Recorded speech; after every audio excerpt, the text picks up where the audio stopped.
shouldn't be fond of boxing. It takes a lot of skill, courage, speed, intuitiveness, perception, a sense of judgment. We have to recover, restore the position we held many years ago.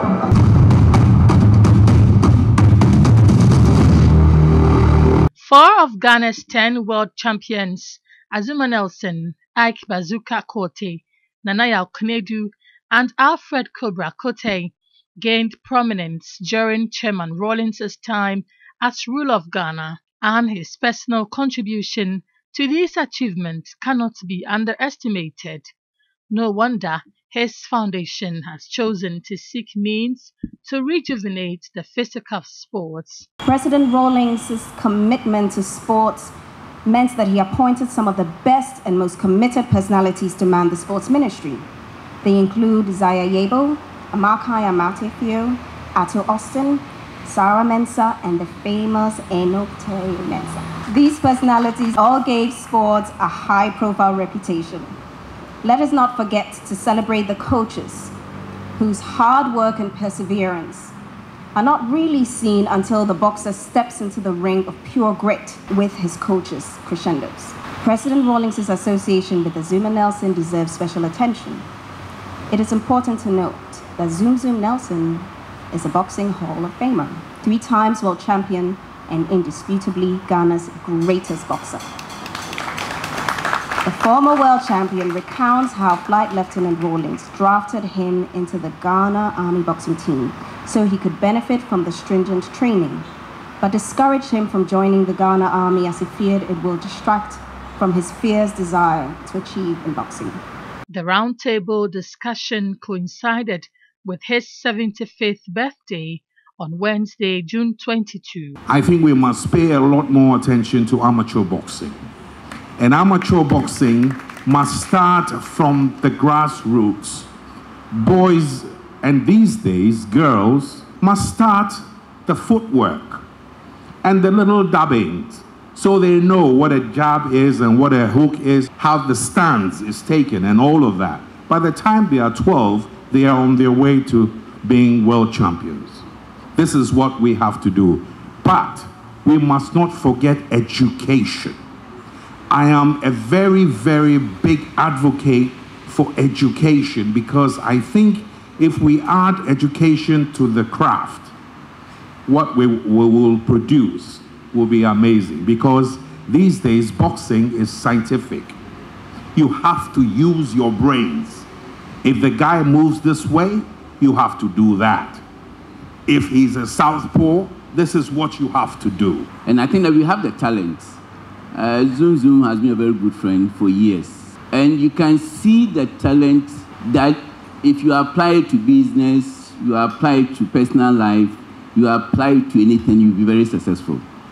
Because there's a lot of calculation in sports that people take for granted.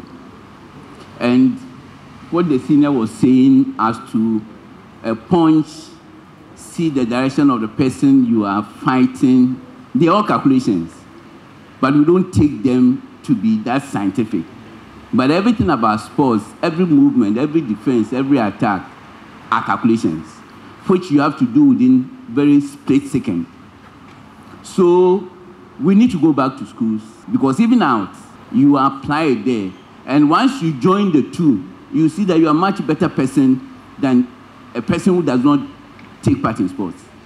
Because there's a lot of calculations, split-second calculations that you normally will not assume. So for me, the way forward for Ghana sports, not just boxing, but all of it, is that go back to the schools. And then you can get the world champions that we desire in everything, not just boxing. But all of this cannot happen unless we have the political will in a country that seeks to make sports as good as we're aiming for it to be. And if I'm not mistaken, based on everything that we've watched, perhaps the most successful era in boxing happened over that period when His Excellency Flight Lieutenant Rawlings was at the helm of affairs, especially because he took such an interest in the sport. And if you look around, wherever you have leadership that takes an interest in a particular thing, that's where the attention and the resources tend to go. And so we need to move forward knowing that we must keep sports at the center of everything that we do. The human capacity development, the infrastructure, the policies in order to turn that vision into reality. And then, of course, the all-important aspect of education and nutrition, because it's scientific. It just so happens that historically, some of the things that our boxers were eating naturally fitted those nutritional requirements. But now more and more, as fast food has become a thing and the packet noodles and Indomie is what all the children seem to be eating, you're now seeing an increase in childhood obesity, which means that even traditionally, the food that we used to eat, that gave us that natural strength, there's a huge question mark on that. Development is not about leaving behind the good things that you have. And so we have to look back. This is our example, and see what are the things we were doing properly. We've had the discussions on what we need to do now to fill in the gaps. So beyond putting an interesting burden on corporate Ghana, we must also look at how we put a bit more pressure on the politics, the political leadership, whether it's in the three arms of government, to ensure that the right things are put in place to make sports successful in Ghana. And any country that has a very serious interest in sports actually makes it in a very big way where you have that inclusivity. Sports brings people together. And so I hope that as we leave today, we have that mindset that we're going to do what we can to bring the resources together to make this vision a reality and to put Ghana back on the map again.